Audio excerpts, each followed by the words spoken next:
नमस्कार। आज मैं जिस कंपनी के बारे में आप लोगों को बताने जा रहा हूँ उस कंपनी का नाम है Berger paint. Berger paint paint sector की सेकंड लार्जेस्ट कंपनी है। First Asian paint and then Berger paint. Berger paint एक बहुत बड़ी मल्टीबैगर साबित हुई है। स्टॉक मार्केट में निवेश करने वाला आदमी शायद ही कोई ऐसा आदमी हो जो नहीं जानता हो कि बर्जर पेंट क्या है। बेस्ट कंपनी, अच्छा बिजनेस, अच्छी मैनेजमेंट, ग्रोथ ओरिएंटेड और मल्टीबैगर स्टॉक। पेंट सेक्टर एक ऐसा सेक्टर है, एक ऐसा बिजनेस है, अगर कंपनी ने अपने पांव जमा लिए तो लॉस होने के चांसेस नहीं के बराबर है। हमें देखना चाहिए कि आज से पहले लोग बाग घरों में चूने वगैरह पोतवाया करते थे। आज स्थिति ये है कि डिस्टेम्पर भी नहीं, पेंट का यूज़ ज़्यादा करने लगे हैं। रोज़ नए घर बनते हैं,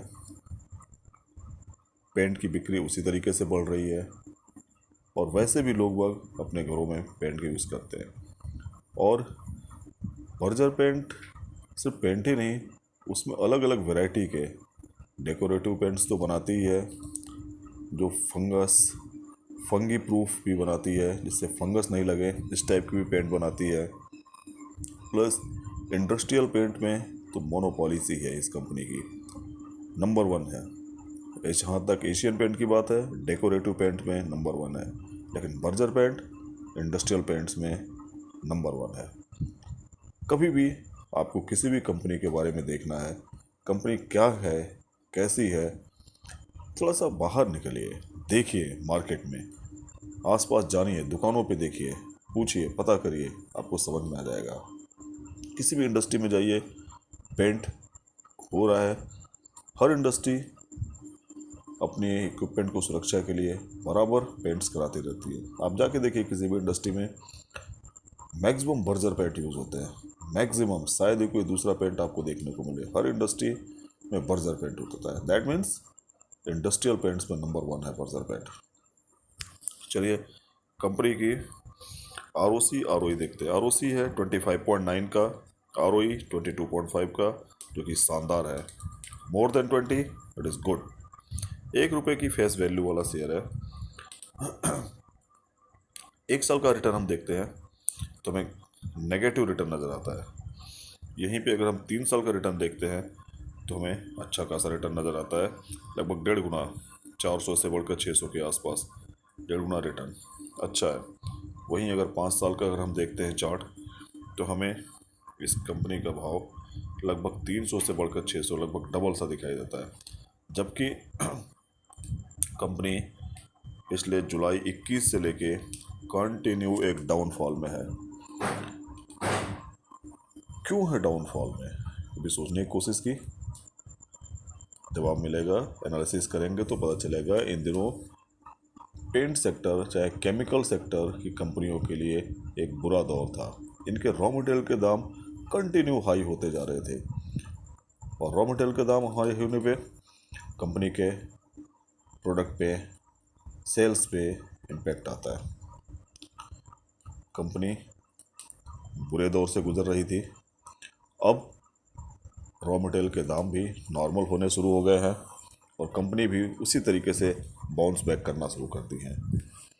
तो अच्छे मूव की ओर कंपनी तैयार हो रही है। एक इंटरेस्टिंग चीज़ है इसमें देखने लायक, इसके चार्ट में ब्लैक कलर की लाइन है, देखिए 200 DMA है।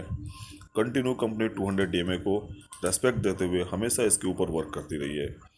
इस जोन को देखिए, 200 DMA को टच करी, इमीडिएट बाउंस बैक करके ऊपर आई, फिर फॉल हुई, 200 DMA पे आई और फिर से बाउंस बैक की और ये टॉप पे गई। ये एक ऐसा दौर है जहाँ पे 200 DMA के कंटिन्यूड नीचे काम कर रही है कंपनी। और अब स्थिति ऐसी है कि कंपनी इस जगह पे, आप देखिए, 200 DMA को क्रॉस कर रही है।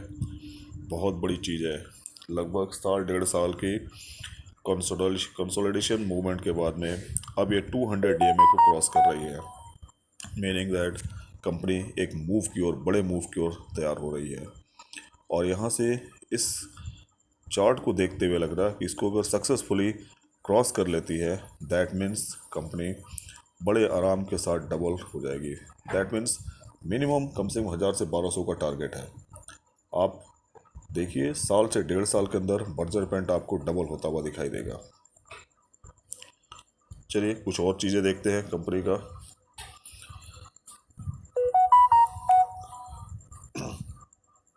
कंपनी का सेल्स देखते हैं।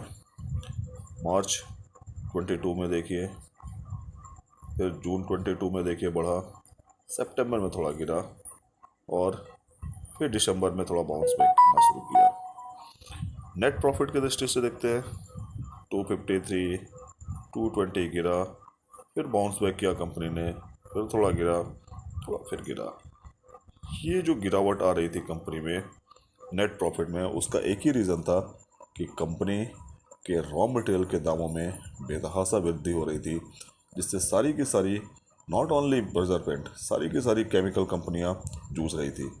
और अब ये दौर ख़त्म होता सा दिखाई दे रहा है। रेट नॉर्मलाइज हो रहे हैं, कंपनियां बाउंस बैक कर रही हैं और मोस्टली इस क्वार्टर में कंपनी का हमें अच्छा रिजल्ट देखने को मिलेगा। और कंपनी का कमेंट्री भी आई थी कि इस क्वार्टर के बाद कंपनी बहुत अच्छा, मोस्टली मैक्सिमम सेल्स ग्रोथ दिखाएगी एंड प्रॉफिट ग्रोथ। तो इसका इम्पैक्ट आने वाले दिनों में पड़ेगा और वो चीज़ शेयर के दाम पे भी रिफ्लेक्ट होगा। चलिए कुछ चीज़ और हम देखते हैं। कंपनी का सेल्स ग्रोथ देखते हैं। कंपनी का सेल्स ग्रोथ 10 साल में 12%, 5 साल में 14, 3 साल में 13 और अभी 20%। कुछ समझ में आया आप लोगों को? देखिए कंटिन्यू कम था पहले, लेकिन अभी ये सेल्स ग्रोथ इस समय बहुत तेज़ी से बिल्डअप किया है, मीनिंग दैट कंपनी तेज़ी से वर्क कर रही है। और एक और ख़ास बात, कंपनी ने अपनी एक नई यूनिट भी चालू की है जिसका प्रोडक्शन आना शुरू हो गया है। पहले कंपनी जब काम करती थी तो ये मैक्सिमम लोगों के पास अपने प्रोडक्ट नहीं पहुंचा पाती थी, कम हो जाता था। लेकिन अभी नई यूनिट उन्होंने ऑपरेट कर लिया है जिससे मैक्सिमम प्रोडक्शन कर रही है और लोगों की पहुंच तक अपने सप्लाई को इंटैक्ट रख रही है। इसी तरीके से अगर हम देखते हैं कंपनी का प्रॉफिट ग्रोथ बेहतरीन है। 10 साल में 16%, 5 साल में 14%, 3 साल में 19%। कंपनी कंटिन्यू बढ़ रही है प्रॉफिट की तरफ। सो अगर हम CAGR देखें 10 साल में 24 का, 5 साल में 18, 3 साल में 10, अभी लास्ट ईयर से -10, दैट मीन्स कंपनी मूव की ओर तैयार हो रही है। और अगर नॉर्मली हम 18% की भी सेल्स ग्रोथ मानते हैं तो दैट मीन्स -10 को प्लस कर दिया है तो दैट इज़ 28% का सेल्स ग्रोथ आ जाएगा। CAGR बेस्ट है, कोई डरने की बात नहीं है, वेल एस्टेब्लिश कंपनी है। चलिए एक नज़र शेयर होल्डिंग पैटर्न पे डालते हैं।